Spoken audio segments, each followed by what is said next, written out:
बात करेंगे। कल हमने ये बात की थी कि खुदा यीशु मसीह ने जो है 7 दिन में जो है यरूशलेम में जब वो दाखिल हुए तो उसके बाद उन्होंने यरूशलेम में बड़े खास काम किए थे,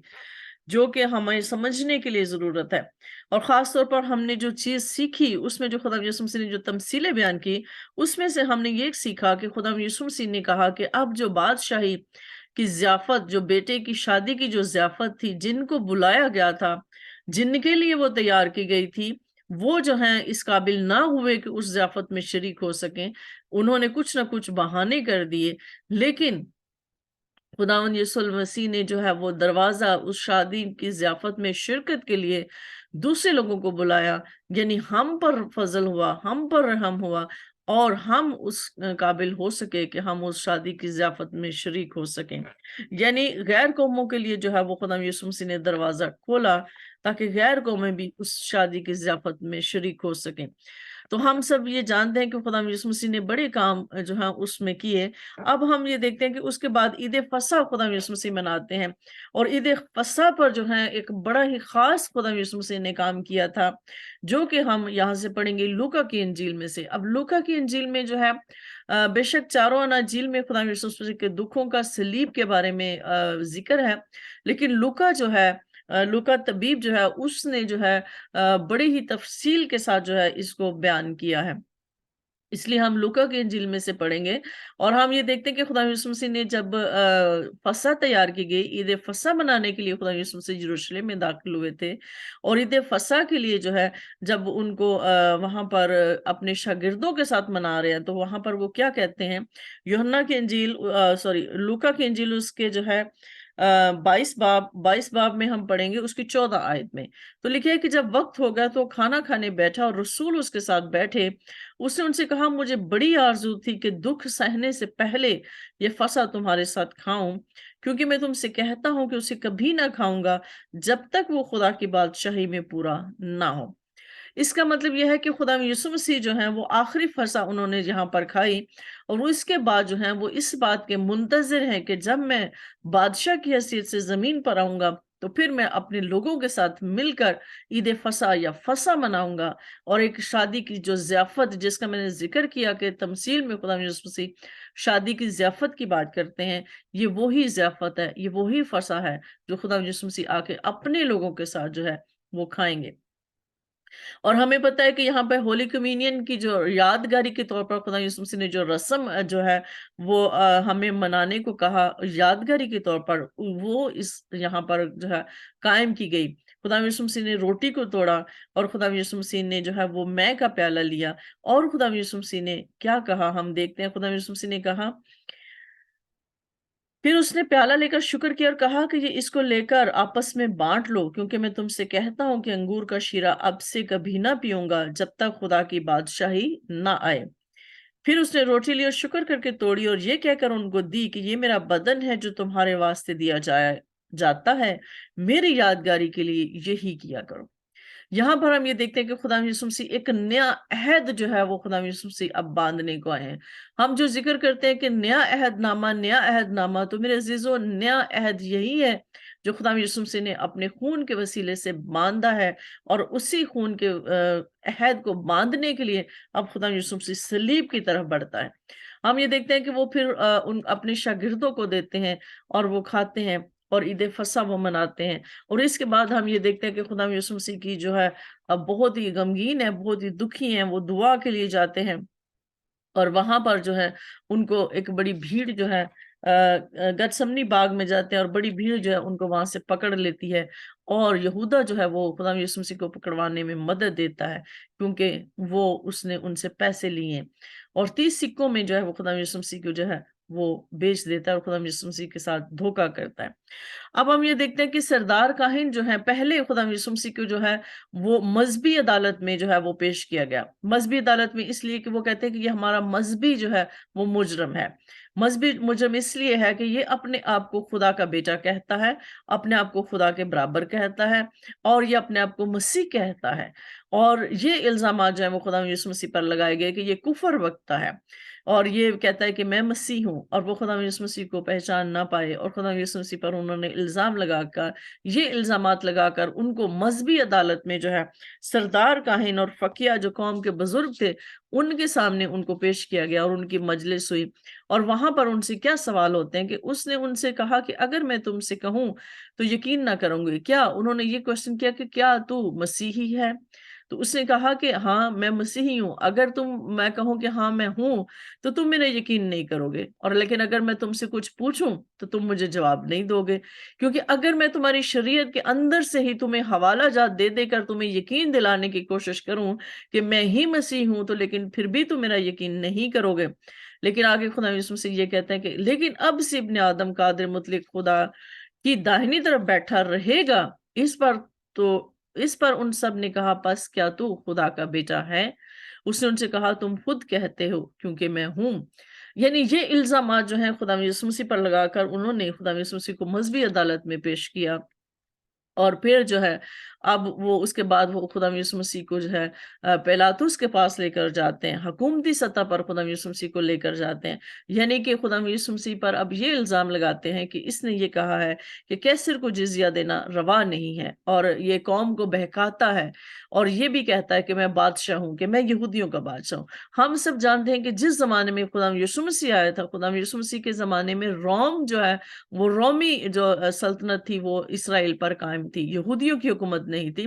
روم کی حکومت وہاں پر تھی، اور پیلاطس جو ہے وہ روم کی طرف سے جو ہے وہاں پر کیسر مقرر کیا گیا تھا۔ اور ہم یہ دیکھتے ہیں کہ جب پیلاطس کو جو ہے وہ یہ کہا جاتا ہے کہ یہ کہتا ہے کہ میں بادشاہ ہوں، یعنی کہ یہ تمہاری بادشاہت کو لینے کے لیے آیا ہے، یعنی کہ یہ روم کی جو سلطنت ہے اس کو ختم کرنے کی بات کر رہا ہے، اور یہ کہہ رہا ہے کہ میں اس کی سلطنت کو ختم کر دوں گا اور میں بادشاہ ہو جاؤں گا، میں یہاں پر یہودیوں کا بادشاہ ہو جاؤں گا۔ یعنی وہ اس کو ابھارتے ہیں، رومی حکومت کو خدا یسوع مسیح کے خلاف ابھارتے ہیں کہ یہ تم لوگوں کی جگہ لینے کے لیے آ گیا ہے، اور تم لوگوں کو جو ہے یہ باہر کر دے گا، اور تم سے سلطنت لے کر خود یہ اسرائیل پر یا یہودیوں پر بادشاہت کرنا چاہتا ہے۔ یہ انہوں نے خدا یسوع مسیح کے الزام لگا کر حکومتی سطح پر جو رومی حکومت کے سامنے جو ہے پیش کیا۔ ہم سب آگے یہ جانتے ہیں کہ پھر خدا یسوع مسیح کو یہ لوکا ہی اس بات کو کوٹ کرتا ہے کہ خدا یسوع مسیح کو پھر ہیرودیس کی جو ہے وہ اس کے پاس بھیجا گیا، اور ہیرودیس کے پاس یہاں پر ہم دیکھیں کہ یہاں پہ لکھا ہے اس کے 23 باب اس کی 5 آیت میں، مگر وہ اور بھی زور دے کر کہنے لگے کہ یہ تمام یہودیہ میں بلکہ گلیل سے لے کر یہاں تک کہ لوگوں کو سکھا سکھا کر ابھارتا ہے۔ یہ سن کر پیلاطس نے پوچھا کیا یہ آدمی گلیلی ہے؟ اور یہ معلوم کر کے ہیرودیس کی عملداری کا ہے اسے ہیرودیس کے پاس بھیجا، کیونکہ وہ بھی ان دنوں یروشلم میں تھا۔ اب ہم یہ دیکھتے ہیں کہ وہ ہیرودیس کے پاس خدا یسوع مسیح کو بھیجتے ہیں، کیونکہ خدا یسوع مسیح کا تعلق گلیل سے تھا، اور وہ علاقہ ہیرودیس بادشاہ کے اس میں آتا تھا۔ اور یہاں پر ہم یہ دیکھتے ہیں کہ ہیرودیس خدا یسوع مسیح کو دیکھ کے خوش ہوتا ہے، لیکن ہیرودیس بھی خدا یسوع مسیح کے اندر یا کوئی ایسا الزام جو وہ ثابت نہ کر پائے، یعنی وہ کوئی بھی ایسا گناہ جو خدا یسوع مسیح میں وہ نہیں پاتا جس کی بنا پر وہ خدا یسوع مسیح کو سزا دے، اس لیے جو ہے وہ واپس پیلاطس کے پاس بھیج دیتا ہے۔ پیلاطس بھی جو ہے وہ اس بات کی کوشش کرتا ہے کہ وہ ان لوگوں سے خدا یسوع مسیح کو بچا سکے، لیکن وہ پھر بھی زور دے دے کر خدا یسوع مسیح کو جو ہے وہ مصلوب کرنے کے لیے جو ہے وہ چلاتے ہیں۔ اور ہم سب یہ جانتے ہیں کہ جو وہ ڈاکو برابر تھا اس کو وہ جو ہے وہ کہتے ہیں کہ اس کو چھوڑ دو، لیکن خدا یسوع مسیح کو جو ہے مصلوب کر دو، کیونکہ وہاں پر اتنا زیادہ لوگ تھے اور لوگ بپھرے ہوئے لوگ تھے، اور ہم یہ جانتے ہیں کہ لوگ جب بپھرے ہو تو وہ کچھ بھی کر سکتے ہیں، وہ پیلاطس کو بھی مار سکتے تھے اگر پیلاطس جو ہے وہ ان کا حکم نہ مانتا، کیونکہ پیلاطس جو ہے اس کا اس سے کوئی تعلق نہیں تھا، کیونکہ وہ تو رومی بادشاہ تھا، نہ تو وہ یہودی مذہب کا تھا نہ وہ کچھ تھا، وہ تو صرف روم کی طرف سے وہاں پر ان پہ حکومت کرنے کے لیے تھا، اس کا خدا یسوع مسیح کے اس سے کوئی تعلق نہیں تھا، جو مذہبی الزامات لگاتے تھے اس سے بھی کوئی کنسرن نہیں تھا،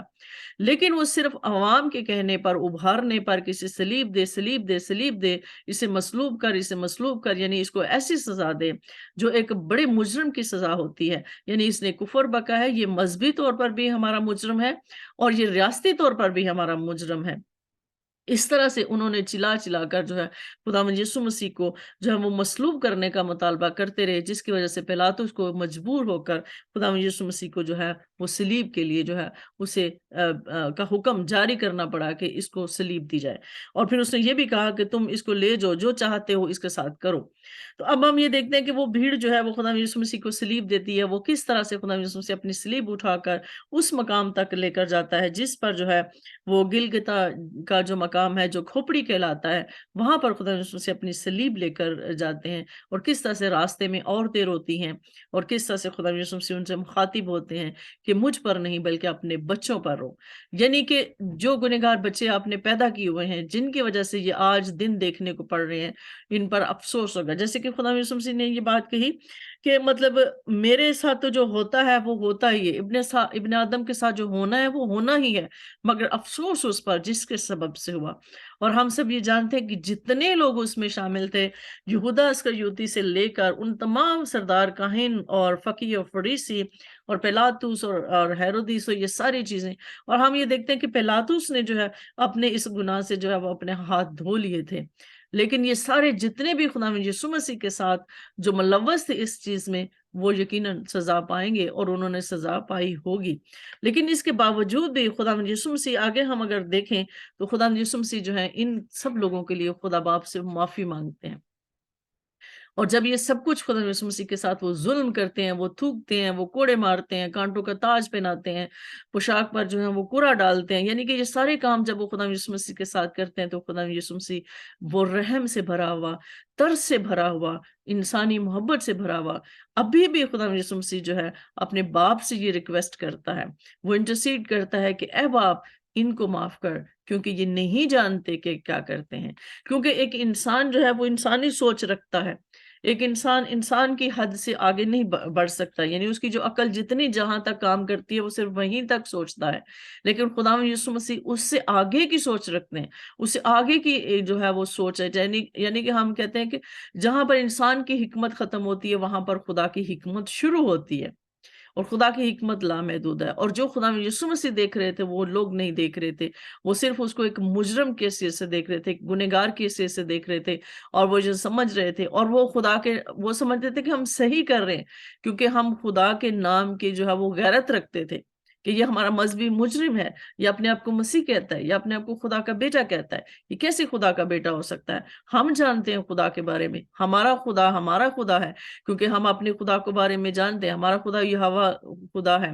हमारा खुदा एलोहीम है, वो सब कुछ खुदा के बारे में जानते थे, अपनी शरीयत में उन्होंने पढ़ा हुआ था और उसके लिए वो गैरत रखते थे। लेकिन वो खुदा यीशु मसीह को ना पहचान पाए, इसलिए कि वो अपनी अकल, अपनी इंसानी सोच के मुताबिक जो है वो खुदा यीशु मसीह को देखते थे। इसलिए खुदा यीशु मसीह ने ये एक बात कही कि ऐ बाप, इनको माफ कर, क्योंकि ये नहीं जानते कि क्या करते हैं। इसके बावजूद भी खुदा यीशु मसीह ने सलीब पर उनके लिए, उन तमाम लोगों के लिए माफी का मुतालबा किया। हम सब जानते हैं कि खुदा यीशु मसीह हमारे लिए, हम सब के लिए शिफायत करने के लिए जो है वो सलीब पर चढ़ा,